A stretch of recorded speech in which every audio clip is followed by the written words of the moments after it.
झारखंड में चुनाव है और चुनाव को लेकर हम पहुंच गए हैं झारखंड के सबसे अंतिम सीमा पर। नाम में क्या रखा है, इसे तो नाम कई हैं, लेकिन जो नाम के बारे में मैं आपको बताने जा रहा हूं वो काफ़ी सुनने में आश्चर्यजनक लगेगा। क्योंकि अभी हम हैं राजमहल विधानसभा क्षेत्र के सबसे अंतिम क्षेत्र में और यहाँ से जो है बिहार की सीमाएं कुछ दूरी पर शुरुआत हो जाती है। देख सकते हैं कि ये गंगा नदी है और मैं आपको बताना चाहूँगा कि साहेबगंज ज़िला एकमात्र ऐसा ज़िला है झारखंड में जहाँ से गंगा नदी जो है बहती है। और अभी हम आ चुके हैं एक अंतिम क्षेत्र में, कह सकते हैं कि ये जो दीरा क्षेत्र है इनको कारगिल के नाम से जाना जाता है। आप सोच रहे होंगे कि किस कारगिल के बारे में मैं बता रहा हूँ, तो एक कारगिल है जो कि जम्मू कश्मीर के लद्दाख क्षेत्र में है और एक कारगिल साहेबगंज में है। इनको कारगिल दीरा के नाम से जाना जाता है। और कारगिल दीरा के बाद जो है एक बड़ी गंगा नदी है और उसके बाद से जो बिहार की सीमाएं कटिहार ज़िला होती है। और चूँकि झारखंड में चुनाव है, चुनाव को लेकर के लगातार जो है हम लोग विभिन्न क्षेत्रों का यात्रा कर रहे हैं और झारखंड के दूसरे चरण में 38 सीटों पर मतदान होना है और 38 सीटों में से एक सीट राजमहल सीट है जो कि प्रारंभिक सीट झारखंड से मानी जाती है। इसको 01 नाम दिया गया है क्योंकि दीरा क्षेत्र है और यहाँ के जो ग्रामीण है और कहा जाता है कि जो भी झारखंड की जनता है वो गांव में बसती है, उनके दिलों में क्या है चुनाव को लेकर के, और इसी मियाज को लिए हम जानने आए हैं। क्योंकि आप देख रहे होंगे कि एक नाव भी है, नाव अभी ज़मीन में पलटी हुई है। तो राजनीति में कहा जाता है कि कब किसके ऊपर कौन मामला पलट जाए यह कोई कहा नहीं जा सकता है। कभी पानी में नाव होती है तो कभी नाव में पानी होती है, और जब नाव डूब जाती है तो कहा जाता है कि पूरी व्यवस्था जो है गड़बड़ा जाती है।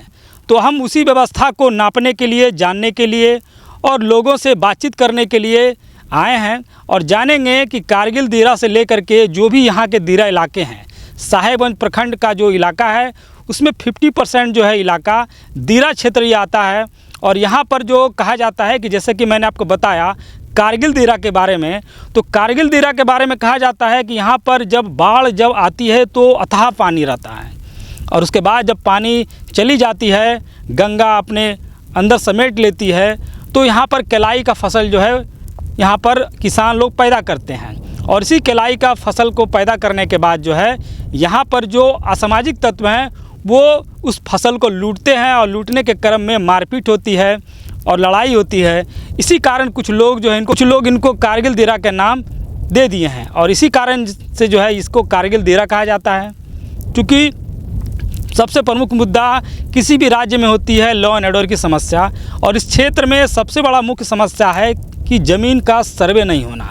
ज़मीन सर्वे नहीं होने के कारण जो दबंग किस्म के लोग हैं वो अपनी पृष्ठभूमि और बना करके, अपना गैंग बना करके यहाँ के आम किसानों को डराते हैं, धमकाते हैं। चुनाव में कई मुद्दे होते हैं, बिजली, पानी, स्वास्थ्य, शिक्षा, सड़क, विकास को लेकर के कई नेता जो है बड़े बड़े आयाम जो है बखान करते रहते हैं। लेकिन इस बखान के बीच जो राज्य की सबसे प्रमुख बिंदु होती है वो लॉ एंड ऑर्डर होती है।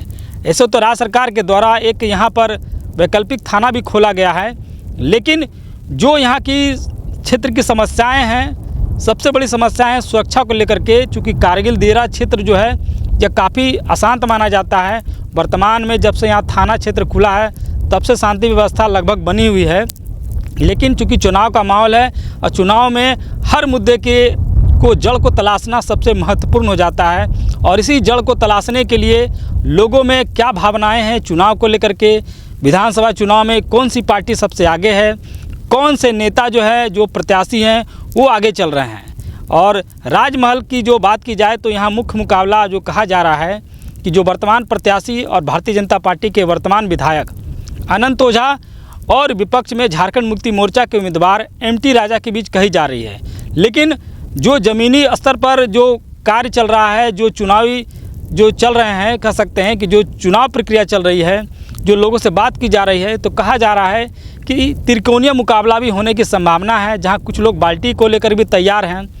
अब फूल कितना खिलता है, तीर कितना चलता है और बाल्टी में कितना पानी भरता है, इसको जानने के लिए हम चलते हैं और यहाँ के जो क्षेत्र के जो निवासी हैं उनसे हम बात करते हैं। झारखंड में चुनाव है। चुनाव को लेकर के हम हैं साहेबगंज ज़िले के सबसे अंतिम छोर में। जैसा कि मैं पहले बता रहा था कि वर्तमान में जो चुनाव है, चुनाव को लेकर के राजमहल विधानसभा क्षेत्र में त्रिकोणीय मुकाबला होने के आसार जताए जा रहे हैं। और हमारे साथ बात करने के लिए क्षेत्र के निवासी हैं। बताइए क्या नाम? महबूब आलम। क्या लग रहा है इस बार, क्या माहौल है? क्या लगेगा, वही एमटी राजा ही आएगा जी। दिल में क्या है? एमटी राजा है हम लोग का, एमटी राजा। कहा जा रहा है कि त्रिकोणीय मुकाबला है, कुछ लोग बाल्टी में पानी नहीं है, बल्टी छप नहीं है, फूलो छप नहीं है, सब खत्म है। हाँ, तीरे छपाएगा यहाँ। ये बताइए कि 2 कार्यकाल रहा अनंत ओझा का, कैसा रहा? नहीं, आनंद ओझा तो अभी 5 साल से मुँह नहीं देखे हम लोग। लाल बथानी क्षेत्र में मुँह नहीं देखे है उसका हम लोग। कोई विकास नहीं हुआ है? कोई विकास नहीं। बोला हम बड़ा बड़ा पुल पुलिया बना दी। हाँ, उसका खेत जमीन बेच के पुलिया बना रहा है। कोई 5 साल से अभी लाल बथानी में ने चरफे नहीं किया हो। आता है तो 5 बार में कारगिल जाता है, जहाज से चल जाता है। लाल बथानी से कोई मतलब नहीं है उसका, लाल बथानी से कोई मतलब नहीं है। सुनिए ना सर। चलिए, क्या नाम है? मुसाली क्या लग रहा है इस बार, क्या माहौल है? नेताजी है। क्या माहौल बताइए? वो माहौल तो वही है कि अभी राजा चल रहा है। राजा हाँ? राजा का चल रहा है राजा जी। पूरा तीर चलेगा एकदम? पूरा तीर, हैं? पूरा तीर पूरा 13 में तीर है जी। तो शोभनपुर लेके लाल बथानी क्षेत्र जितना है सब तीरे ही जाएगा राजा को। एक और व्यक्ति है, क्या नाम है? नाम बताओ। मोहम्मद गुलफराज यहीं के वोटर हो ना? जी। क्या लग रहा है, क्या माहौल है? माहौल तो देख रहे, झाड़म झाड़ तीरे हैं। तीर है, पूरा एकदम तीर चलेगा? चलेगा एकदम। कुछ लोग बोल रहा है बाल्टी में पानी भर रहा है। बाल्टी में आधा पानी रहेगा जरूर। पानी तो रहेगा उसमें, लेकिन कोई काम का नहीं, बेकार पानी है। बेकार पानी है जी। चलिए, एक और स्थानीय नेता हैं, बताइए क्या नाम है? मोहम्मद सिद्दीक। मोहम्मद सिद्दीक। क्या लग रहा है, क्या माहौल है? चुनाव है ना? चुनाव का माहौल तो जानते हैं, इस बार जो है जेएमएम का सरकार बनने वाले हैं और जेएमएम जितना भी वोट है इस बार जेएमएम में जा रहे हैं।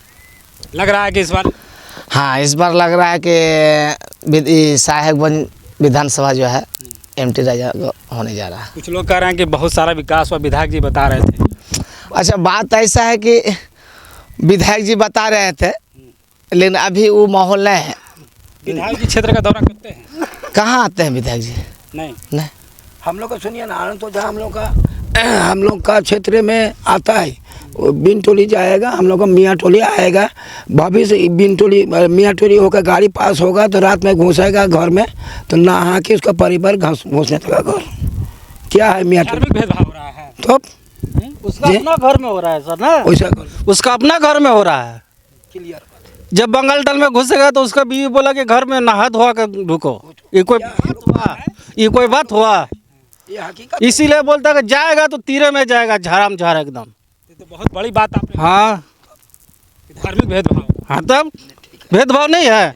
जब मुस्लिम टोला के गांव में घुस रहे हैं, आपका हिंदू टोला में हम घुसेंगे तब हमको बीवी बोला कि नहा धोआ घर में घुसो, एक मतलब हुआ।